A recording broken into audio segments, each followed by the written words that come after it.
Welcome वेक आपके अपने channel पर आपका स्वागत है। कहानी सुनाना न केवल माता पिता और बच्चों के बीच संबंध को और गहरा करने का एक तरीका है, बल्कि नैतिकता पर चर्चा करने और मूल्यों को समझाने का एक आसान और मज़ेदार उपाय भी है। भगवान कृष्ण के बचपन की कहानियों को जानने के लिए आगे बढ़ें, जो निश्चित रूप से बच्चों को बहुत अच्छी लगेंगी। सीख के साथ बच्चों के लिए भगवान कृष्ण की कहानियाँ। भगवान कृष्ण बच्चों और वयस्कों सभी के बीच सबसे लोकप्रिय हिंदू भगवानों में से एक हैं। उनकी कहानियों में मज़ेदार, हंसी और अच्छे आदर्शों से भरे किस्से हैं। यहाँ बच्चों के आनंद के लिए भगवान के विशेष 15 कहानियाँ हैं।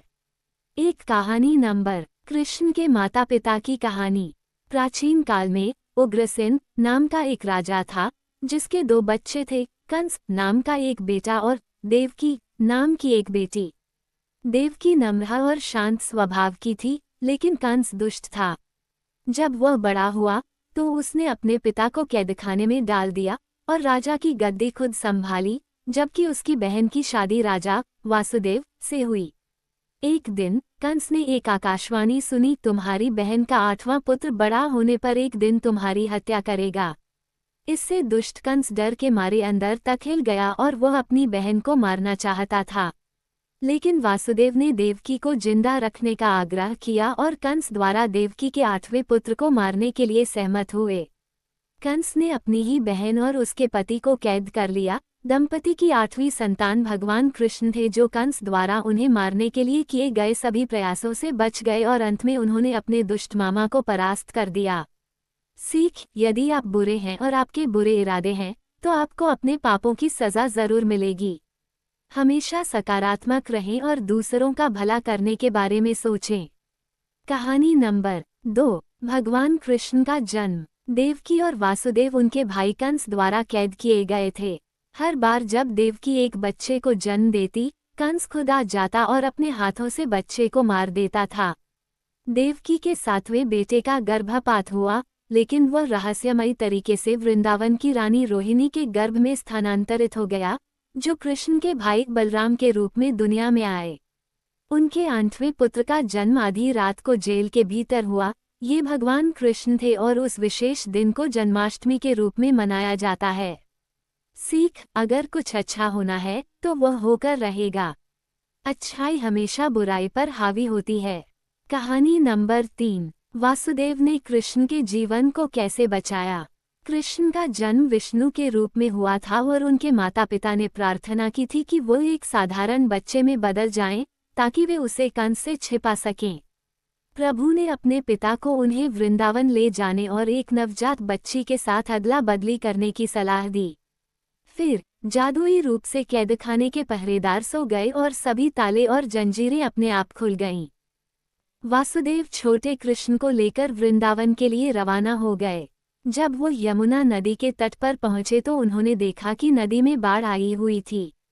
अपने सिर पर छोटे कृष्ण को रखते हुए जैसे ही वासुदेव ने नदी को पार करने का प्रयास किया और पानी ने जैसे ही कृष्ण के पैर की अंगूठे को छुआ, यहाँ पर भी रहस्यमय तरीके से नदी का पानी पीछे हट गया, जिससे वासुदेव अपनी यात्रा पूरी कर सके।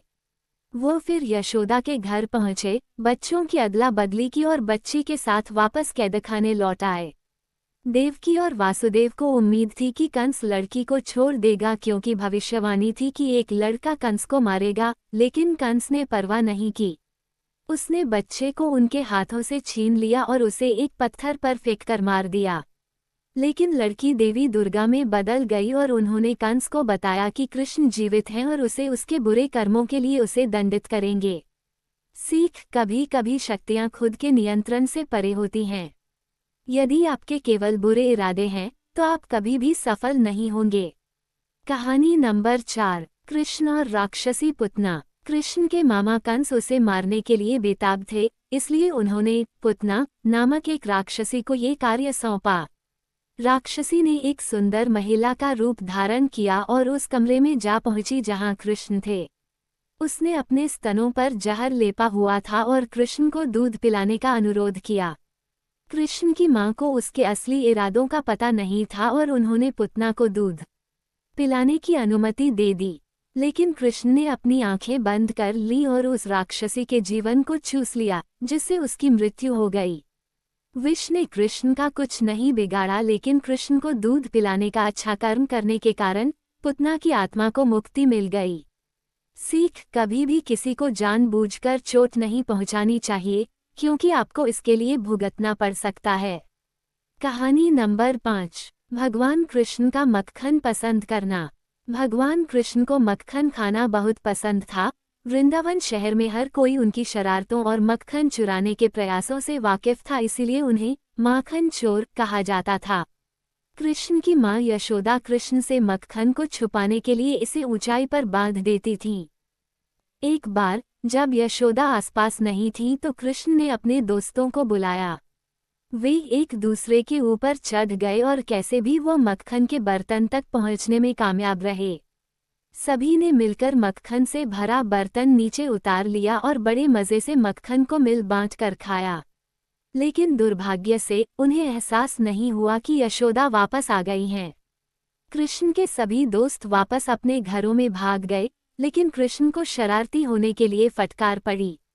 सीख: हमेशा अपने से बड़ों की बात माने और कभी चोरी न करें। कहानी नंबर 6। भगवान कृष्ण और यशोदा। भगवान कृष्ण शरारती थे और उनकी मां यशोदा उनकी शरारतों से थक चुकी थीं। एक दिन उन्होंने कृष्ण की हरकतों को रोकने के लिए उन्हें बांधने का फैसला किया।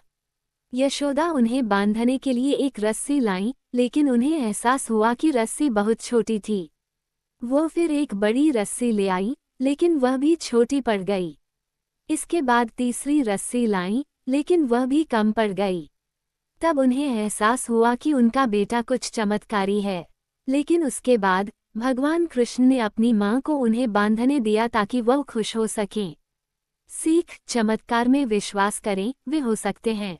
हमेशा ऐसे काम करें जिससे आप अपने माता पिता को खुश कर सकें। कहानी नंबर 7। कृष्ण मिट्टी खाते हैं। एक दिन कृष्ण और उनके बड़े भाई बलराम बगीचे में फल और जामुन इकट्ठा कर रहे थे। चूंकि कृष्ण अभी भी छोटे बच्चे थे, वह पेड़ों तक नहीं पहुंच सकते थे, इसलिए उन्होंने जमीन से मिट्टी उठाई और अपने मुंह में भर ली। दूसरे बच्चों ने ये देखा और उनकी मां से शिकायत की। यशोदा उनके पास दौड़ी और उन्होंने कृष्ण से पूछा कि क्या उन्होंने मिट्टी खाई है।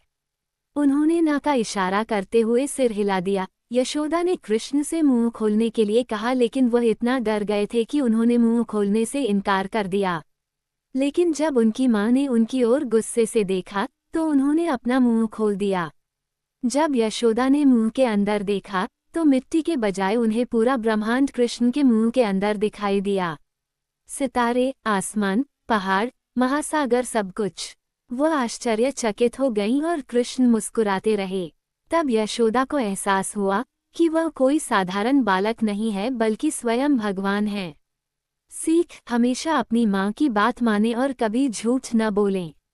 कहानी नंबर 8। कृष्ण और कालिया। एक दिन जब कृष्ण और उनके दोस्त यमुना नदी के किनारे खेल रहे थे, तब उनकी गेंद नदी में गिर गई, जहां 110 सिर वाले नाग कालिया राज करते थे और अपने परिवार के साथ रहते थे। किशन ने प्राप्त करने के लिए गोता लगाया, लेकिन कालिया ने अपने जहर से पानी को जहरीला बनाना शुरू कर दिया। कृष्ण ने उसका सामना किया और उसे पानी को जहरीला न करने के लिए कहा, लेकिन कालिया ने मना कर दिया। तब कृष्ण उससे लड़े और उतने बड़े नाग को पराजित कर उसके सिर पर नृत्य करने लगे। उन्होंने सर्प को नदी छोड़ने और कभी वापस न आने का आदेश दिया। सीख: युद्ध की तुलना में शांति एक बेहतर उपाय है। 9। कहानी नंबर। भगवान कृष्ण और अरिष्टासुर। एक दिन वृंदावन में एक विशाल बैल आया और उसने लोगों पर हमला करना शुरू कर दिया। किसी को नहीं पता था कि वह कहाँ से आया था और हर कोई अपनी जान बचाने के लिए इधर उधर दौड़ने लगा। वे फिर कृष्ण से मदद मांगने आए। जब कृष्ण बैल के आमने सामने आए तो उन्हें समझ आया कि यह वास्तव में एक राक्षस है। लेकिन कृष्ण शक्तिशाली होने के कारण बैल से निपटने और उसके सींगों में छेद करने में कामयाब रहे। जब लड़ाई समाप्त हो गई तो दानव ने बैल के शरीर को छोड़ दिया और प्रभु के सामने झुक गया। उसने बताया कि वह भगवान बृहस्पति का शिष्य था और उसे राक्षस बैल बनने का शाप दिया गया था क्योंकि वह अपने शिक्षक का सम्मान नहीं करता था। सीख, अपने बुजुर्गों और शिक्षकों की अवज्ञा कभी न करें। कहानी नंबर 10, कृष्ण और केशी। जब कृष्ण ने दानव बैल अरिष्टासुर को पराजित किया तो नारद नामक एक ऋषि कंस के पास गए और उन्हें बताया कि कृष्ण वासुदेव और देवकी से पैदा हुए 8वें पुत्र है और ये दैवनिर्दिष्ट था कि वे कंस को मारेंगे। इससे कंस को गुस्सा आया और उसने कृष्ण को मारने के लिए लंबे बालों वाले घोड़े केशी को बुलवाया। अश्व राक्षस कृष्ण को मारने की उम्मीद से वृंदावन के लोगों को डराने लगा, लेकिन कृष्ण उससे डरे नहीं। उन्होंने केशी को एक लड़ाई के लिए चुनौती दी और अपनी कोहनी से केशी के सभी दांत तोड़ डाले। कृष्ण ने तब राक्षस घोड़े का गला दबाकर उसे मृत्यु के घाट उतार दिया और उसके बाद कृष्ण को एक नया नाम दिया गया, केशव, जिसने केशी को मार दिया था। सीख, डरो मत और डटे रहो। कहानी नंबर 11, भगवान कृष्ण और भगवान ब्रह्मा। भगवान ब्रह्मा ने एक बार कृष्ण पर एक चाल चलने का फैसला किया। उन्होंने कृष्ण के सभी दोस्तों से कहा कि वे गायों को ले जाएं और एक गुफा के अंदर छिप जाएं। जब कृष्ण को कोई नहीं मिला तो उन्होंने अपने सभी मित्रों के अवतार ले लिए और वृंदावन लौट आए। घबराकर और परेशान होकर भगवान ब्रह्मा जब वृंदावन आए तो कृष्ण को सभी के रूप में देखकर उन्होंने महसूस किया कि उन्हें कृष्ण की परीक्षा नहीं लेनी चाहिए थी।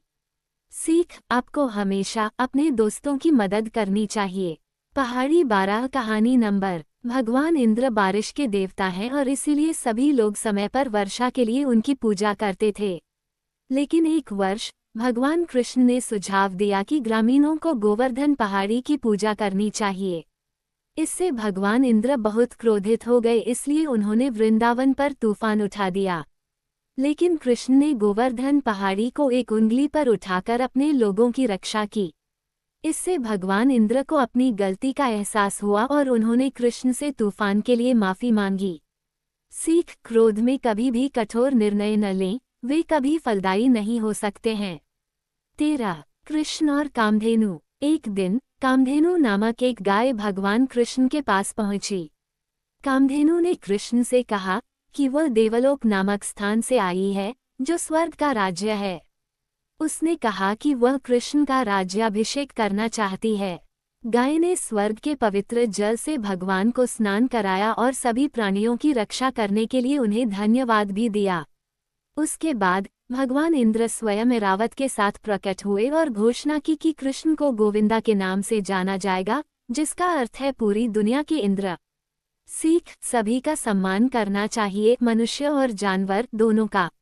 एडवर्टिजमेंट्स। 14, कृष्ण और अघासुर। एक दिन जब कृष्ण अपने दोस्तों के साथ खेल रहे थे, वे एक पर्वत की गुफा में जा पहुंचे।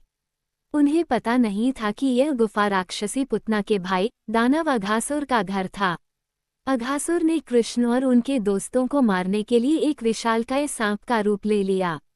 कृष्ण और उनके मित्रों को यह नहीं पता था कि अघासुर ने गुफा के प्रवेश द्वार के बराबर अपना मुंह खोल दिया है ताकि वे सब अंदर चले आएं और वह उन्हें खा सके।